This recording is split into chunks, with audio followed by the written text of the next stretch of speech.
Track 1. Hi, James. How's your alternative energy research project going? To be honest, I'm a bit confused about how to do the research for all the different energy types.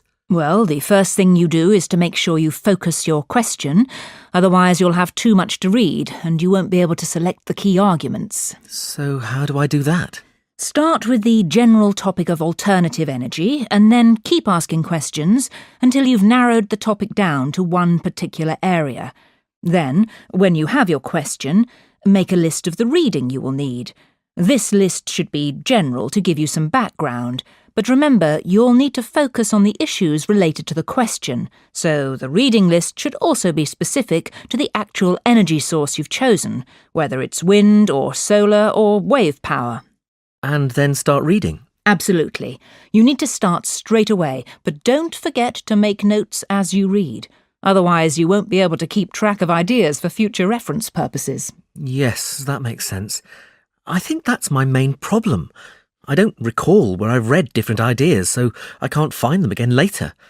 And my friends have warned me that not recording ideas in a system can really hinder your progress. Your friends are right. It's a common problem amongst students. You need a system. Anyway, once you've done the reading and made all your notes, you need to organise them so that you can analyse and think about what you've read. But I prefer to just start writing and then go back and look at my notes later. I wouldn't recommend it. I think you need to give yourself more time to digest the material and arrange it into some kind of system ready for analysis in terms of relevance to your research question. Well, that's a great help. Thank you, Professor Jenkins. You're welcome. Come and see me again if you have any more problems. Track 2.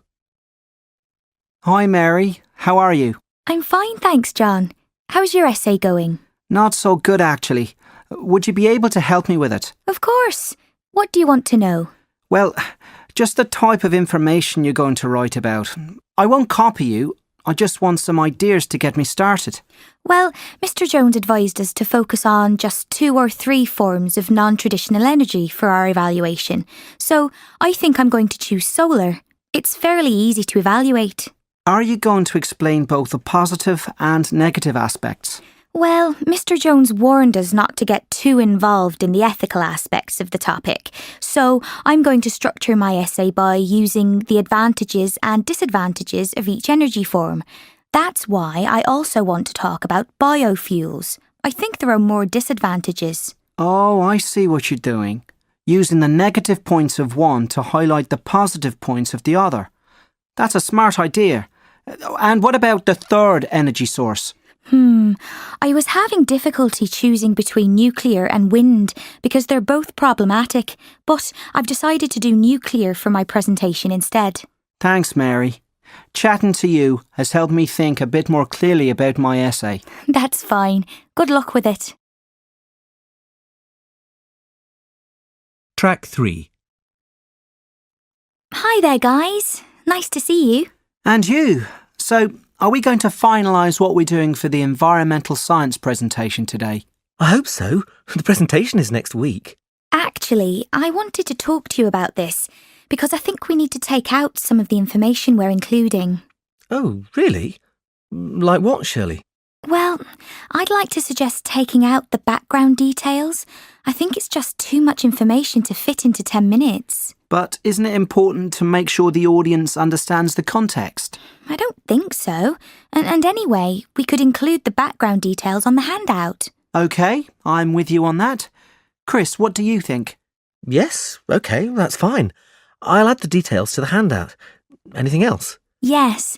I'm not sure whether the solar energy statistics will be too much for the audience to take in. There's a lot of numbers and graphs. Can we put the statistics on a handout too?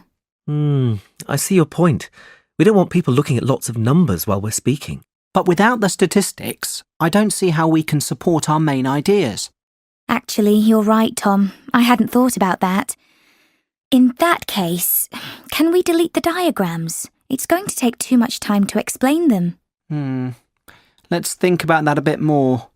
If we have to choose between taking out the statistics or the diagrams, I think we should opt for the diagrams. They're less crucial to the presentation. What do you both think? I think it's going to work much better than the original plan we had. Absolutely. We won't have to worry about talking for longer than 15 minutes if we remove the diagrams and focus on the main ideas and statistics. Shall we all meet again tomorrow to finalise the details? Track 4. Hi everyone. Sorry I'm late. Don't worry, Hannah. We've only just started. We thought we should go over the theories we've studied so far, so we're ready for the seminar discussion on Thursday afternoon. Of course, you're right. I don't think I can remember all the theories related to consumer energy consumption. No, Hannah. That's the reading for Friday's lecture. Thursday's seminar discussion is about the current thinking on alternative energy. Oh, yes. Sorry, I'm a bit disorganised at the moment. Never mind. So, Mike, what do you think about the academics' point of view on nuclear energy? Well, I think I have to agree with them on price being a factor for choosing nuclear in the long term. Me too. It's definitely the most cost-effective measure. Don't you agree, Hannah? To start with, I didn't, but the text Professor Edwards gave us persuaded me. The only thing that concerns me is that there have been some disasters in various parts of the world. Yes, some texts warn of the dangers of nuclear power, using previous disasters as examples. I know what you mean, but I suppose the risk is minimal these days. What do you think about wind and solar energy in terms of the price in relation to the advantages? For me, they're just not worth it. Both are expensive, and it's difficult to predict the amount of energy each one will produce. You know, Mike, I'm afraid I don't share your opinion. This text here talks about the likelihood of improved technology increasing the amount of energy and reducing the costs in the future. Yes, but that's not enough proof to be sure of the relationship between the costs and the benefits. Exactly. The evidence seems incomplete to me. Well, that's something we can follow up on with the rest of the group in the seminar on Thursday. Track 5. Good morning, Phil. Jackie. I hope your project is going well. Good morning, Mr. Jackson. Hi, Mr. Jackson. Well, we've made a start on analysing the different forms of renewable energy, but unfortunately, we don't really agree on some points. Okay, why don't we talk about it? Well, Jackie believes that all forms of renewable energy are beneficial economically, whereas I doubt that that's true for all of them. Such as? Such as wind, wave, and solar energy, because they're less reliable. That's a valid point, but I don't think that's a large enough factor to disregard it completely. Exactly. That's what I said. However, another drawback is that they're generally very expensive to produce. Yes, you're right. And that is a concern when evaluating their usefulness in future. I agree with you to a point, but it's likely that the cost will come down. I read a report in the Journal of Environmental Science that estimates the cost would fall by 20% over the next 10 years, which is significant, isn't it? Absolutely, Jackie. But you need to think about how difficult it is to predict the future cost of non-traditional energy sources before you believe the report. Remember, in your project, I want to see evidence of critical analysis. Make sure you've analysed all the information rather than just accepting the information that you agree with. Also, it's very important that you demonstrate wide reading around the subject. I know. It's just that I'm not convinced that it's going to continue to be that expensive, especially if there's a demand from consumers. Well, what about if we analyse the costing process as part of our project? That's an excellent idea, Phil. Okay, so let's imagine that we want to forecast the cost of producing solar energy. How could we do that, Jackie? Well, I think we'd have to start by working out how many hours of daylight there are in the UK per year.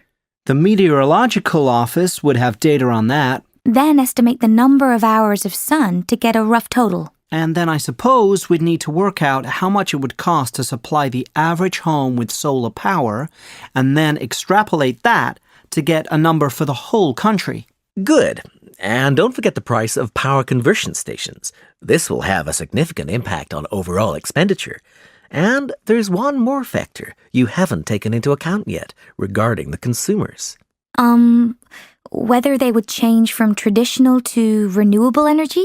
No, but think about what might make them change. Oh, yes. How much they would be willing to pay. Exactly. Well done.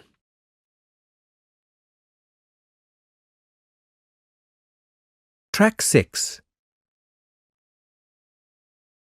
So, our project is going to cover 3 main areas. Firstly, comparing the main forms of alternative energy, solar, wind, wave, and biofuels in terms of production costs.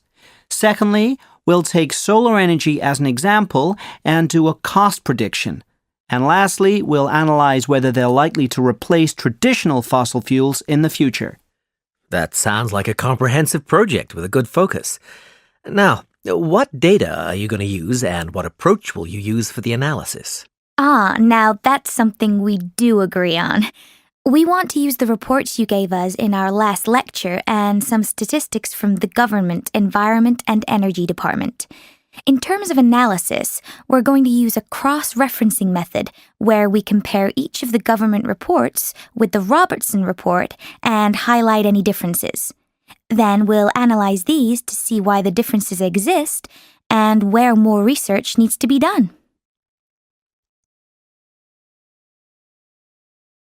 Track 7. OK, so to finish, I want to look at the resources available for researching UK census information for the essay you'll be writing at the end of this module. There are many resources for the study of the civilian population and family history out there, ranging from public to academic to commercial. Some are available for the public to access free of charge, whilst others are only available by payment of fees or restricted to academics and subject to registration. Some are more appropriate to family or genealogical investigation, others to historical population research. So, if we start at the beginning of the list on your handout, you'll see firstly there is the Family Records Centre based in central London. The centre and their website are available to anyone in the country who has an interest in researching demographic data. Their work might be useful to give you an overview of the general sorts of data and services available. Unfortunately, you do have to pay a registration charge of £20 for a year's access to their material.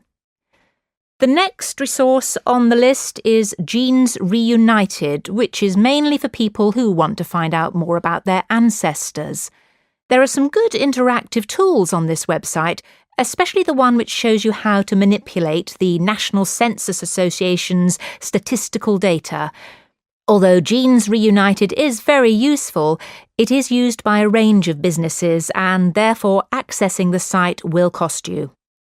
Now, the third item on the handout is the National Census Association, which contains the most up-to-date data as it's compiled from official government census data every 10 years.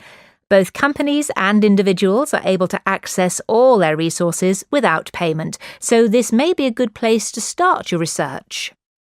Finally, I'd just like to draw your attention to 2 journals at the bottom of the handout. The first one, Journal of Historical Migration, is not actually a journal, but a collection of articles on a website. Anyway, you might like to take a look at it because it has several articles on the importance of recording census data from a historical research perspective. This site is available to the general public, so you don't have to pay or register. The other one, the Journal of Social Demography, is only available using your university online journal's login details, as it can only be accessed by those studying or researching in higher education. Right, well, that should be enough reading for you.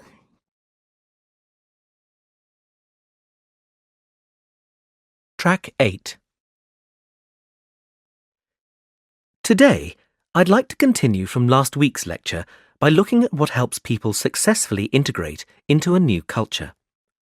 Whereas the reasons for migration are nowadays fairly easy to identify and largely related to employment opportunities or political instability, the factors behind being able to adapt to the new culture and create a new life are considerably more complex. Let's start with an overview of the issues as shown on this diagram. Starting on the left of the diagram, there are 2 lists of factors, internal and external. It's important to notice that the internal factors, in other words, those based on an individual's personality, are divided into positive factors, trusting others and acknowledging that people are different, and negative, being afraid and being suspicious of people. You might think that the list of negative factors would include discrimination, but it doesn't because discrimination comes under the larger category of fear. Now, what you should also notice is that the external factors are not labelled in this way. It's much more difficult to know how to measure the effects of external factors and whether they actually are external or not. The influence of family relationships, climate, beliefs and values, and the ability to communicate in the language of the new culture have wide-ranging effects which are difficult to measure and can distort any research. Now focus on the centre of the diagram, and you'll see this phrase, coping strategies. This is important because studies have shown that people who integrate well into a new culture, and that is any culture by the way, are those who have eradicated any negativity and made positive choices and adopted coping strategies such as observing people and taking time to listen and ask questions in order to diminish the effects of culture shock. What we have observed is that people who demonstrate positive coping strategies, such as observing, listening and questioning, end up by understanding the host culture better and integrating quicker and more successfully. However, those who choose to be critical of the differences and therefore react negatively to the host culture are likely to have increased feelings of alienation. This alienation can tail off and become the beginning of acceptance if a person has some positive experiences, but it usually deteriorates quickly into isolation.